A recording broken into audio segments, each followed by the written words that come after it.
Bon, comédien, écrivain, quoi d'autre on peut dire Déjà, c'est pas mal. C'est pas mal déjà, comédien, écrivain, chanteur? Non. Non? Non, non. Ah, j'avais pensé que tu chantais à un moment. Non, j'ai fait un spectacle où j'approchais de façon asymptotique la chanson. Ouais. C'est-à-dire que j'étais avec 2 musiciens et c'était du slam en fait. C'était un long slam d'1h30 à partir de poésie, de textes d'amérindiens, de textes inuits, et tout ça mélangé pour interroger le rapport à la nature. Et c'était en rythme et parfois c'était presque chanté, mais c'était pas tout à fait chanté. Un comédien doit avoir un sens de musicalité? Ah, je suis pas sûr, c'est marrant, je me parlais à moi-même ce matin en pensant à ça, et que souvent, les comédiens qui parlent de musicalité m'énervent un peu, en fait. C'est que la musicalité, elle appartient au texte, elle appartient pas au comédien. Un texte, il est musical ou pas. Il est écrit avec des allitérations, avec des choses agréables à l'oreille, ou alors il est rude, il est plus... mais c'est pas au comédien d'apporter de la musique à la musique, d'être redondant par rapport à ça. Nous, on est des transmetteurs de sens. Alors, chacun avec son style, chacun avec sa personnalité, mais on doit être focalisé sur la simple, enfin, peut-être l'unique question que doit se poser un comédien, c'est non pas la psychologie du personnage, non pas, c'est se tourner vers les gens et dire « vous me comprenez ?» C'est tout. Le reste, pour moi, on doit être obsédé par ça. Est-ce que vous me comprenez ? Est-ce que vous entendez ce que je dis ? Pour moi, c'est ça. Le seul sous-texte de l'acteur, c'est ça. C'est être animé de cette foi du charbonnier, de dire j'ai un texte, je l'ai appris, il dit ça, et je veux que vous le compreniez, ça. Voilà.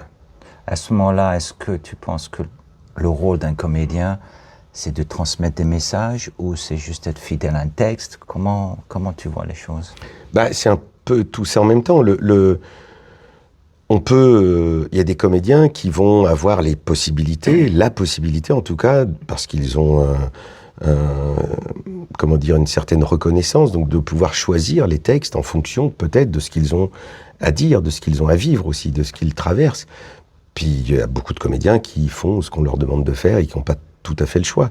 Mais en tout cas, dans les 2 cas, on doit transmettre quelque chose aux gens. Une pièce qu'on a choisie ou qu'on n'a pas choisie, mais on doit la transmettre du mieux qu'on peut. Et faire en sorte que les gens entendent et comprennent. Et c'est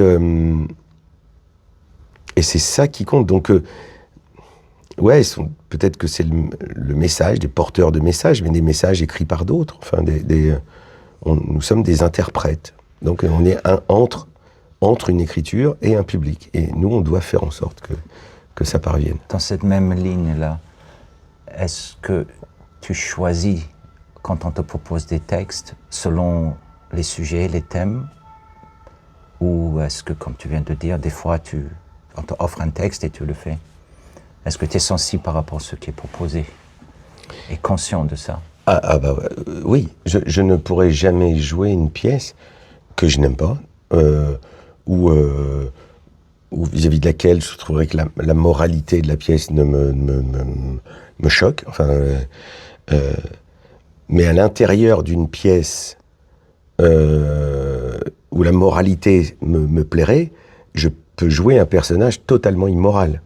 Le but, c'est que à l'arrivée, au final, la pièce ne corrobore pas la moralité de mon personnage. Mais au contraire, c'est pour ça que je peux jouer Richard III, j'ai joué Richard III, j'ai joué des personnages comme ça assez ignobles, mais dans une pièce dont la moralité n'est pas ignoble, ne corrobore pas le principe, les principes du personnage en question. Mais oui, je pense que une pièce avec laquelle je serais pas d'accord, enfin, je serais incapable de la jouer. Et donc, Après, j'aime bien être bousculé aussi, mais à l'intérieur de quelque chose où je sens que la globalité de l'œuvre me plaît, enfin, me convient. Et à l'intérieur de ça, je peux aller vers des choses qui me bousculent. Qu'est-ce qui t'a donné envie de faire ce métier? Je sais pas trop, je passe ma vie à essayer de comprendre. C'est pourquoi je me suis accroché à ça comme une moule au rocher. Ça m'est venu très tôt, à l'âge de 12 ans, mais non pas comme une envie, mais comme une prescription de mon professeur de français qui avait dit à mes parents que j'étais trop timide et que faire du théâtre me ferait du bien. Et lui animait un club théâtre, donc il a dit, si vous voulez, moi j'inscris Philippe au club théâtre. Et mes parents, pour qui parole d'un professeur était parole d'évangile, m'ont dit, bon ben mercredi prochain, tu vas au club théâtre de ton prof. Et donc j'avais rien demandé à personne, moi. Et je me suis retrouvé là, et ça m'a tout de suite plu. Mais pas plu parce que je suis allé sur scène, j'ai fait des trucs. Non, au contraire, pendant des semaines, des mois, j'étais timide dans mon coin, j'osais rien faire. Et puis à un moment donné, le prof m'a dit, écoute Philippe, là, faut monter sur scène quand même. J'avais toujours une excuse pour pas y aller, pour dire, ouais, je suis en train d'écrire un petit sketch ou tout ça. Et j'ai dit, mais ça, je préfère que ce soit mon copain qui le joue et tout. Donc je me faufilais tout le temps, puis un jour, il m'a obligé. Mais ce que j'aimais, et je crois que c'est ce qui me plaît toujours, alors maintenant j'y ai rajouté d'autres choses, mais ce qui m'a plu, c'est le mélange des gens. Parce qu'à 12 ans, quand t'es timide, quand t'es dans ton coin, se retrouver avec des grands garçons et des grandes filles de 3e, parce que évidemment en 5e, une fille de 3e, c'est un Everest. Le prof de français qui est plus tout à fait un prof, mais qui est pas non plus un copain, mais qui est une sorte de chaînon manquant entre l'amitié et le professorat. La prof de travail manuel qui est là, la prof de musique, et cette petite communauté de gens là, mélangés, me plaisait. Voilà. Et le sentiment d'être à part, voilà. D'avoir le collège, le mercredi après-midi, il est désert, il n'y a que nous. Et je me sentais le roi du monde, quoi. Et en fait, et ça me plaît toujours. Ça me plaît toujours d'être dans une troupe, ça me plaît toujours de rencontrer des gens, ça me plaît toujours de rentrer chez moi à l'heure où les gens dorment, d'aller travailler à l'heure où les gens rentrent. Enfin, ce côté un peu à part, quoi. Puis dans un théâtre, et voilà, si ça se trouve ce soir, il y aura un ministre. Et d'ailleurs, il y a un ministre ce soir. et on peut croiser la route d'un président de la République, d'un chanteur, de quelqu'un qu'on adore qui vient, enfin puis d'inconnus total, et qui vous disent ah bravo, c'était super. Et ça ce métier carrefour là, où réellement, peut-être pas tout, mais enfin beaucoup de choses sont possibles. Voilà, beaucoup de rencontres sont possibles. Différent du cinéma. C'est un peu pareil, ouais, un peu pareil quand même. Ouais. Oui, le cinéma vous fait rencontrer pas mal de gens aussi, vous fait voyager. Le théâtre m'a moins fait voyager. En France, oui, le théâtre m'a fait bien voyager en France. Il m'a emmené un peu partout en France. Mais les films m'ont emmené plus loin, en Afrique du Sud, au Kazakhstan, à New York, etc. Ça, c'est chouette. À Venise, à Berlin, tout ça. Et le jeu est différent face à la caméra, face à la scène. Je vais faire une réponse de Normand, oui et non. Oui, dans le sens où, en fait, la preuve, ce petit micro-là, et la caméra qui est là, c'est-à-dire que j'ai pas besoin de pousser la voix pour te parler, pour être entendu, etc. Au cinéma, on est outillé pour que ce soit comme dans la vie, quoi. Et quand on est sur scène, le comme dans la vie, ça marche pas. Il faut que ce soit comme dans la vie, un peu plus augmenté. Et donc, ça prend du temps à comprendre comment on peut augmenter tout ça, faire en sorte que tout le monde entende, même là-bas, etc., tout en ayant l'air comme dans la vie. Et ça, c'est pas évident. Je pose la question parce que s'il y a un jeune comédien ou un jeune élève un jour qui te regarde, c'est pour ça que je te pose cette question. je dirais que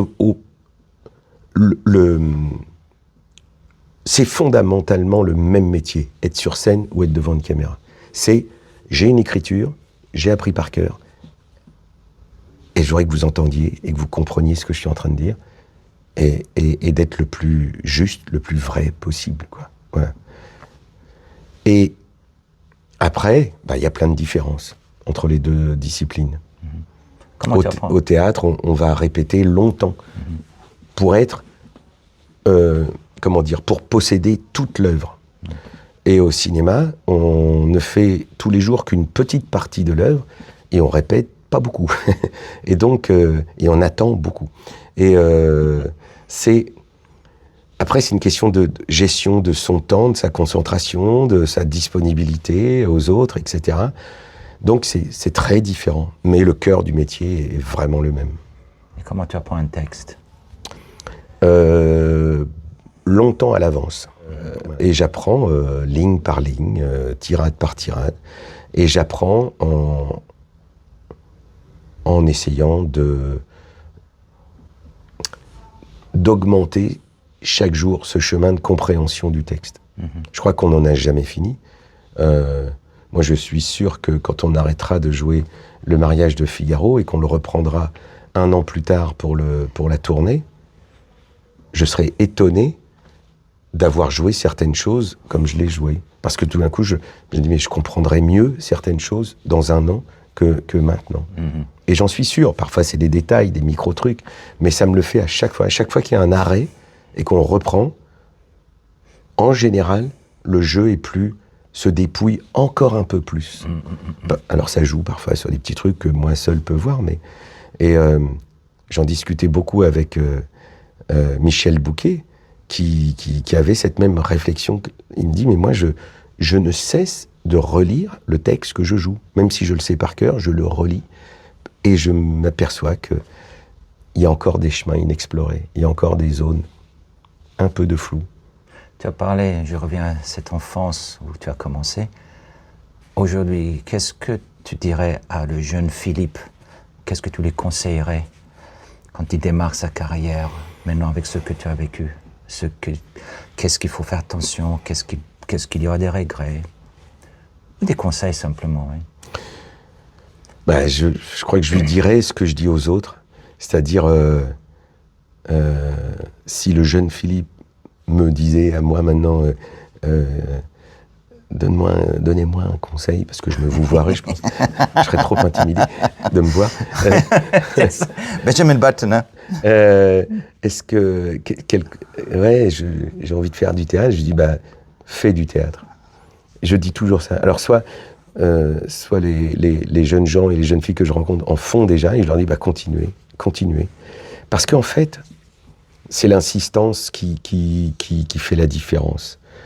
Après, moi, les conseils, il y a des conseils qui peuvent marcher pour moi, qui ne marcheront pas pour vous, pour un autre. Enfin, mais d'insister, d'être comme c'est.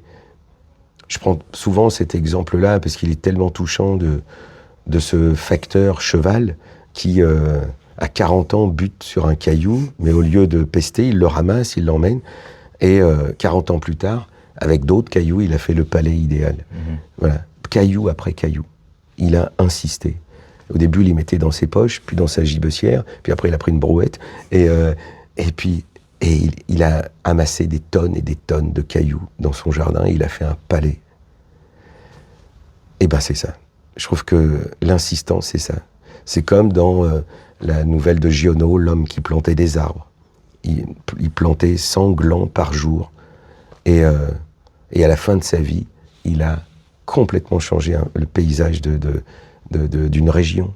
Là où l'eau ne coulait plus, elle se remet à couler. Là où le gibier avait disparu, il revient, etc. etc. Et je pense que l'insistance, comme pour paraphraser Giono dans cette nouvelle, l'homme qui plantait des arbres, on finit par accomplir l'œuvre de Dieu. C'est très prétentieux ce que je dis, mais j'y crois. C'est que on sous-estimera toujours ce qu'on peut faire, la somme de choses qu'on peut faire si on s'y attelle tous les jours. Et à notre époque où on on est là avec nos smartphones, on est multitâches, multicouteaux, on fait plein de choses et on se disperse beaucoup. Et on oublie que parfois, comme la tortue avec le lièvre, elle avance. Évidemment, c'est lent, mais et on peut gagner une course, y compris contre un lièvre, quand on est tortue. Et je crois à cette façon-là d'avancer, d'empiler ces cailloux comme ça, de planter ces arbres jour après jour. Parfois c'est ingrat, parfois on a l'impression qu'on n'arrive à rien, mais c'est l'insistance. C'est Brel qui disait ça aussi dans une interview avec Jacques Chancel, que il essayait de définir le talent et il disait que c'est, oui, d'abord avoir mal aux autres et avoir une sorte de sentiment d'insatisfaction. Si on est repu par la vie et qu'on estime que tout va bien, je vois pas l'intérêt de monter sur scène en fait. Mais c'est qu'on a derrière, à mon avis, chaque artiste, chaque comédien, chaque comédienne, il y a un constat d'insatisfaction des choses telles qu'elles sont. Je crois à ça. Mais après, c'est une insistance. C'est aller au bout de ça, continuer, c'est insister, progresser petit à petit. Voilà. Le conseil est assez large, mais c'est ce que je me dirais. Je dirais, insiste, mon petit garçon. Va, continue. Et l'échec? L'échec, il peut être constructif. Moi, je suis étonné de ça, de voir que dans les cultures anglo-saxonnes, par exemple, l'échec est moins dévalorisant qu'en France. En France, l'échec, ça fait pas bien. Et une fois, je lisais un article qui concernait les États-Unis, mais par exemple, un chef d'entreprise qui n'a jamais fait faillite est suspect. Alors que chez nous, c'est il est balèze. Mais non, parce que il faut connaître ça. Il faut savoir ce que c'est que de mettre la clé sous la porte, de virer des gens, de dire j'ai échoué. Et ça peut renforcer. C'est une expérience. C'est important de savoir ce que c'est et savoir que de toute façon, on va le rencontrer, l'échec. On va le rencontrer, même dans des vies peu protégées. Il y a forcément une pièce qui va pas marcher, un film qui va pas marcher, un rôle qu'on va espérer qu'on n'aura pas, un projet qu'on croyait super bien sur le papier, au final, ça fait une catastrophe humaine absolue. Il y aura tout ça, et puis il y aura l'inverse, c'est-à-dire le petit film qu'on fait, on n'y croit pas, et puis ça devient un carton. Une pièce vous remplacez un comédien, puis vous vous retrouvez à être sélectionné au Molière. Enfin, tout existe. Comme dit l'autre, on ne sait pas d'où viennent les récompenses. Donc, il faut être sincère dans ses choix et puis laisser faire la vie. Mais l'échec est un élément constitutif, obligatoire de la vie d'un artiste en général, mais puis nos vies à tous, d'ailleurs. Et après, il faut l'échec comme le succès, il ne faut pas s'y arrêter, en fait. Parce que si l'échec vous traumatise, c'est dommage. Mais ça veut peut-être dire aussi qu'il y a quelque chose en vous qui n'était pas fait peut-être pour ce métier-là. Et le succès, pareil, si on se croit, ça y est, blindé parce que on a remporté une récompense ou on a fait un film qui cartonne ou une pièce, c'est dommage. Ça peut se payer plus tard aussi, ça. Rudyard Kipling parle de succès et l'échec comme deux imposteurs. Oui. Dans Tu seras un homme, mon fils. C'est le poème préféré de mon fils aîné. Mais c'est vrai. Ce sont des miroirs aux alouettes. Le succès est trompeur et l'échec est trompeur. L'échec d'une pièce n'est pas d'abord forcément imputable à vous. L'échec d'un film aussi. On peut être très bien dans un film qui marche pas du tout. Et il y a un enseignement derrière ça. De même que dans le succès, il y a un enseignement. C'est-à-dire le succès peut, à l'inverse de l'échec, par exemple, peut se retrouver dans un film qui marche et être très mauvais dans ce film qui marche. ou être pas si bien que ça, en fait. Donc, le succès du film ne peut ne pas dépendre de moi. Et le danger, c'est de croire que ça dépend de moi aussi. Et souvent, on a des fausses valeurs qui durent quelques années comme ça, parce que ils ont eu la chance d'être dans ce film qui a fait tant de millions d'entrées. Mais encore faut-il savoir s'ils étaient bien. En France, on a tendance à...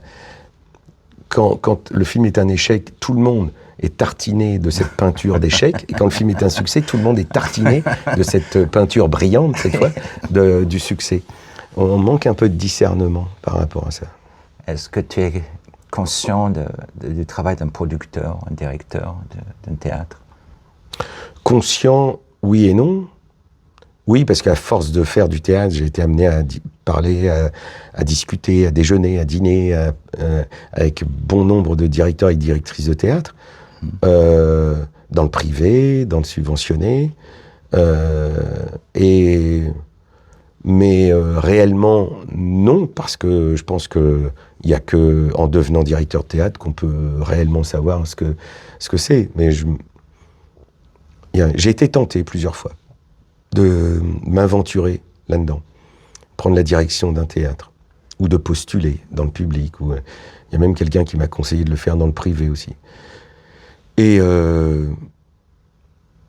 je pense que il y a vraiment quelque chose qui me plairait dans le sens, j'aime bien l'organisation d'un théâtre. Le côté capitaine de navire me plaît.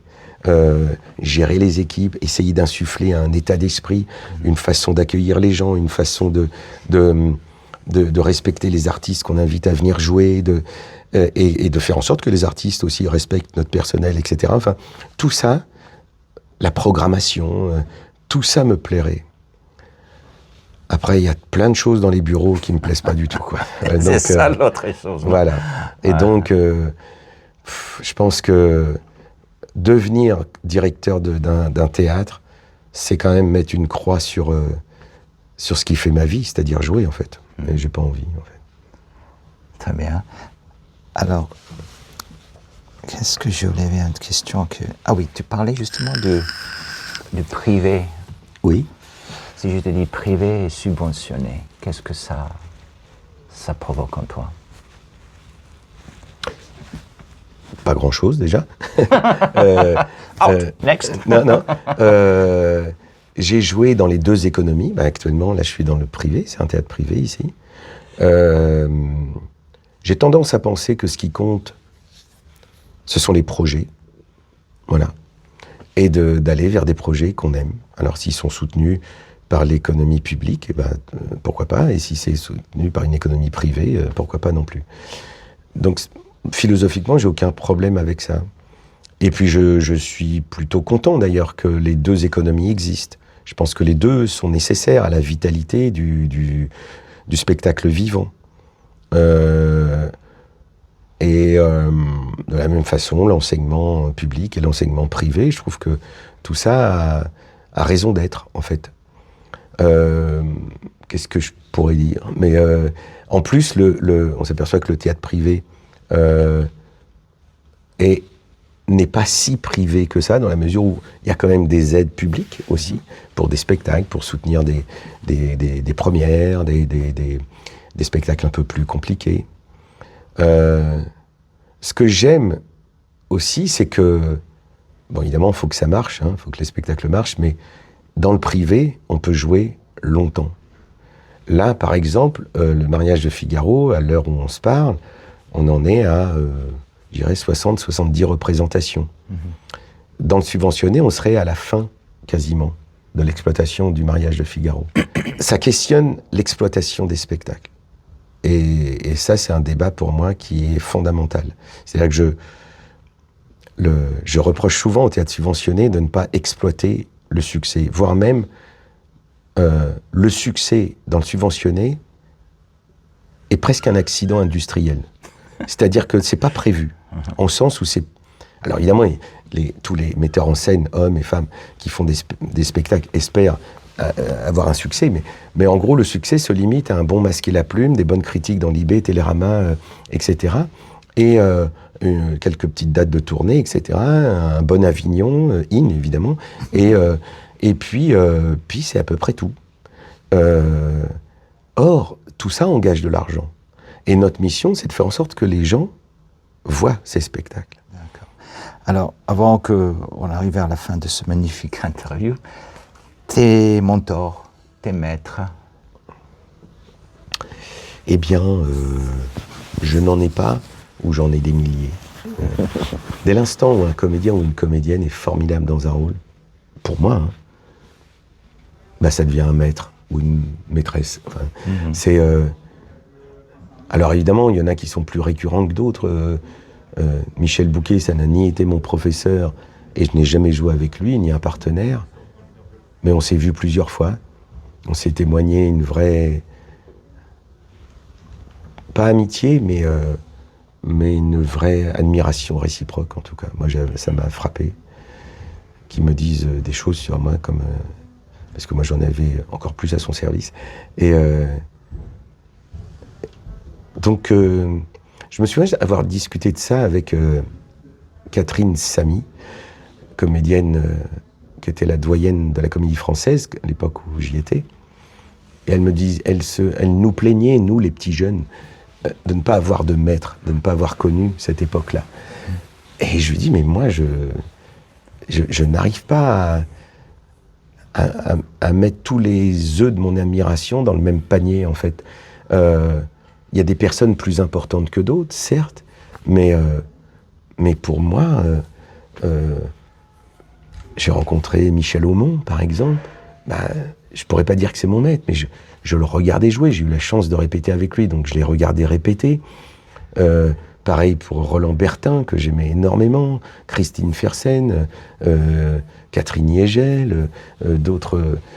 Et je regarde ces gens-là faire, et puis je fais mon petit marché comme ça, en piquant, en picorant comme ça mais je ne sais pas s'il faut le regretter, ce temps où il y avait un maître qui enseignait et puis qu'on vous voyait et tout ça. Je ne sais pas s'il faut le regretter.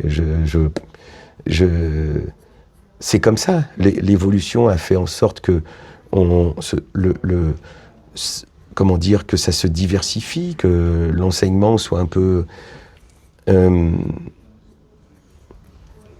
Non, je peux pas dire j'ai un maître, mais j'ai mes illustres décédés que j'aime beaucoup. J'en ai des vivants. Et puis il y a des comédiens qui sont plus jeunes que moi, que j'admire énormément aussi. Bon, moi, je trouve un comédien qui est formidable, un comédien ou une comédienne sur le plateau, là, et qui vous touche, qui vous fait pleurer, qui vous fait hurler de rire, qui vous met la bouche bée comme ça, c'est admirable. Voilà. Et puis cette personne a le droit de pas être bien après. C'est pas grave. Ça va avec ce que tu dis, la vie, dans notre métier, de continuer. Ouais. On n'est pas plus important que d'autres, c'est juste on reproduit la vie sur le plateau. Oui, exactement. Ouais.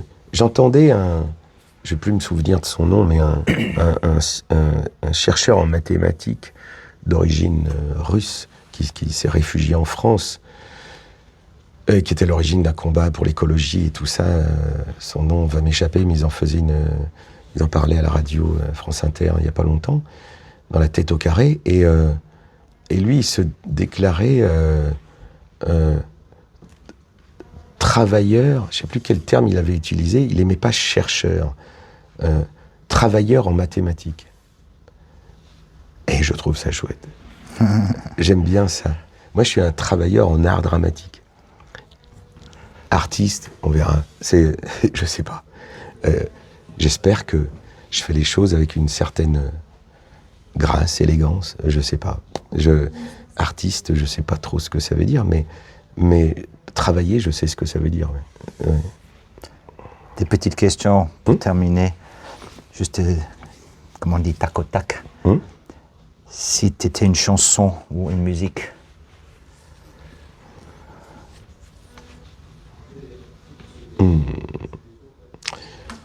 Je sais pas, une chanson de Brel et un air de Verdi. Ok. Un instrument de musique? La viole de gambe. Le viol de gambe, c'est quoi le viol de gambe? C'est l'ancêtre un peu du violoncelle. Ça se joue avec l'archet inversé. Marin, marais, tous les matins du monde. Voilà. Si tu étais un auteur? Shakespeare. Alors, Je l'attendais, ce là. Ce là, c'était même pas une question, c'était une évidence. Ok. Si tu étais une poésie, parce que je pense que tu aimes beaucoup la poésie. Oui. Ce serait Gaspard Hauser de Verlaine. Je suis venu calme, orphelin, simple de mes seuls yeux, riche de mes seuls yeux tranquilles, etc. J'aime beaucoup ce poème-là, qui est une adaptation au monde. Et je crois qu'on l'est tous un petit peu, quoi. Un animal. Alors, ça fait très impérial, mais cet été, j'ai vu un aigle très près de moi, dans le soleil, qui est venu. Il était tellement proche, il planait, comme ça, il faisait des ronds. Et j'ai poussé, je faisais des petits cris qui se prétendaient un peu. C'était pas... l'imitation n'était pas bonne. Il a dû trouver que j'avais un accent pourri. Mais en tout cas, il a fait des cercles qui s'approchaient de moi. Et à un moment donné, il est passé suffisamment près pour que j'entende le vent dans ses plumes. Ça fait... comme les cerfs-volants quand la voile faceille un peu. Et ben ça faceillait dans ses plumes. Ah, je suis pas chaman, mais il s'est passé un truc quand même. Très beau. Ouais. Un sportif. Un sportif. Tu aimes le sport? Oui, beaucoup. J'aime beaucoup l'athlétisme. Donc, j'aimerais bien voir ce que ça fait de chuter de 6,30 m comme Duplantis. Voilà. C'est le geste de la perche. Comment utiliser la puissance mécanique, physique et mécanique d'une perche, d'un matériau humain, quoi, en fibre de machin, de carbone et tout ça, mais d'arriver à exploiter ce grand bâton, le tordre et profiter de sa course. C'est comme quand je faisais de l'athlétisme, celui qui m'entraînait, il me disait toute l'énergie accumulée comme ça de ta course va se transmettre dans la pulpe de ton index. C'est le dernier truc qui touche. Ça touche la corde du javelot. Et donc le dernier point de contact entre ton corps et l'instrument que tu lances, c'est la pulpe de ton index, c'est-à-dire 1 cm². Donc, la force de tes jambes, de tes chevilles, de tes mollets, de tes cuisses, la rotation du bassin, la rotation de l'épaule, et ce coup d'épaule que tu... Là, tout ça, ça explose au niveau de ta pulpe. Et c'est ça qui va faire... Et ça, j'adore le sport comme ça. J'en avais discuté avec un circassien, Jacques Mestre, et il avait la même chose, c'est-à-dire que il mettait une balle de jonglage un peu molle là, il me dit vas-y, fais-la partir en l'air, et en faisant le moins de mouvements possible. Hop, je fais ça, il fait ok, et lui il faisait poum, là-bas, partait hyper haut, et c'était juste une explosion dans sa main, et c'est une sorte de, t'arrives à, et ça c'est et dans la perche, il y a ça, dans plein de sports, mais la course d'élan qui se transforme en un saut, qu'il soit triple ou en hauteur, Fosbury et tout ça. Mais le javelot, ça a l'air tout con, un javelot, mais à lancer, c'est tout un truc, c'est pas rien. Comme le disque aussi, moi j'aime bien lancer le disque. Ton ami russe, mathématicien, chercheur, plutôt travailleur, oui. Il saura raconter beaucoup sur le sport, à mon avis. Oui. Parce que c'est mathématique. Oui, aussi, oui. Ouais, je dis. Un plat. Allez.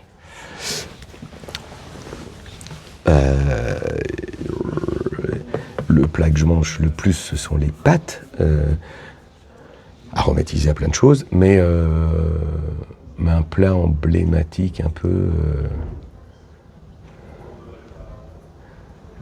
une terrine de lapin de ma mémé, Ok. que je sais bien faire. Ok.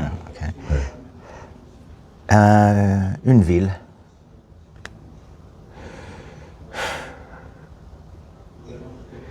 J'ai un peu de mal avec ça. À Paris, j'y suis depuis que j'ai 21 ans. Donc j'ai envie de dire Paris par la force des choses, puis par le fait d'avoir fait mon métier, d'en vivre et tout ça. Donc c'est quand même associé vraiment à mon métier. Mais il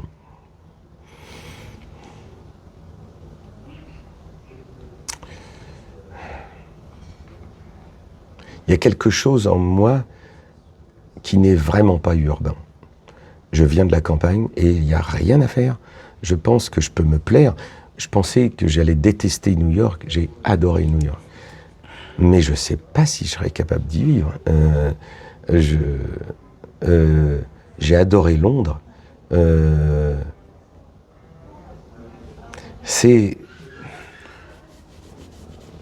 Ça reste en l'air, Ouais, comme l'oiseau. exactement. Ouais. Mais j'aime bien, là en ce moment, j'ai décidé de tout faire à pied dans Paris. C'est pour ça que j'ai mes baskets. Eh ben, je trouve que le paysan que je suis, enfin le garçon de la campagne, on va dire, parce que j'ai jamais eu de ferme, mais j'ai travaillé à la ferme, mais j'ai pas récupère un peu de le fait de marcher dans Paris. Ça me réapproprie un peu, ça me réconcilie un peu entre la campagne et la ville. C'est-à-dire qu'on devient... je trouve que quand on marche dans une ville, on est libre. Quand on fait du vélo, on a l'impression d'être libre. En fait, on est sur des pistes cyclables, il faut faire attention à plein de trucs. On est en trottinette aussi. J'ai tout fait, hein. J'ai vélo, pas patinette, mais vélo, scooter, voiture, transport en commun, bus. Le mieux, c'est à pied, en fait. Le mieux, c'est vraiment, on est libre. On est libre. Voilà, il pleut, on se met sous une porte cochère, un abribus, on s'en fout. Et puis, faut juste prévoir son emploi du temps en fonction. On sait que là, on met 20 minutes en métro, on va mettre 50 minutes à pied. Mais c'est pas grave. On est libre. Je me disais ça, on dépend de personne. Faut faire un petit peu attention où on traverse. Bon. Mais à part ça, c'est génial d'être à pied, en fait. Ça coûte rien. c'est simple. C'est simple. Je trouve qu'on... Et puis, marcher, c'est penser. C'est réfléchir. Important quand tu écris, non? Ben oui, je trouve. Et puis, c'est se parler à soi-même.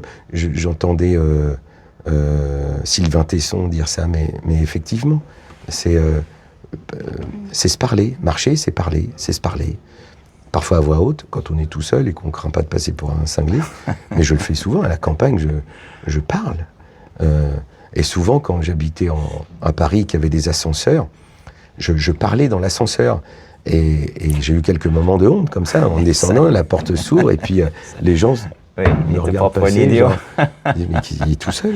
Je comprends. Ils ont entendu une engueulade. Mais non, mais tu me fais chier. Voilà. Parce que j'en ai marre. Bonsoir. Ça, Nice. Allez, dernière question. Un arbre. le hêtre. Ah, ok. Ou pas le hêtre. Oh, Telle est la question. Non, le hêtre. Le hêtre, parce que j'en ai planté un quand j'avais 13-14 ans. J'en ai pris un en forêt qui était tout petit. En Normandie, on appelle ça un sillon. C'est-à-dire, c'est juste une petite branche comme ça.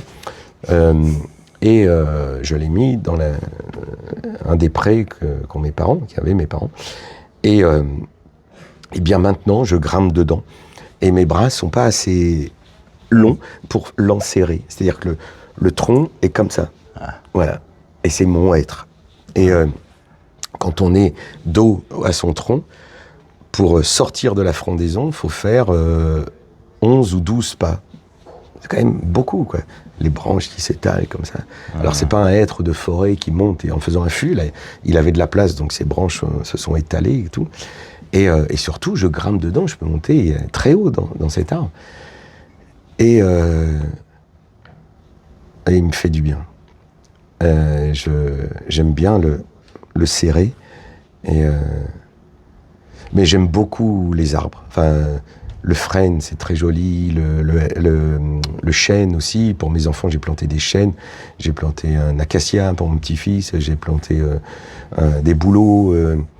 Et puis là, je vais en replanter parce que j'ai un autre petit-fils. Donc, et donc c'est. Mais oui, emblématiquement, c'est le hêtre. J'aime bien son écorce, j'aime bien les feuilles. J'aime bien le fait qu'il garde ses feuilles jusqu'à ce que les feuilles roussissent à l'automne, mais il les garde. Alors évidemment, quand il y a du vent, ça tombe un peu. Et puis c'est seulement au printemps, quand le bourgeon commence à pousser, que la vieille feuille se décide à tomber. Et je trouve ça chouette, j'aime bien. Voilà. Voilà. Ok. Eh bien, merci. Hein. Non, merci à toi, Eric. Petit moment d'intimité passage.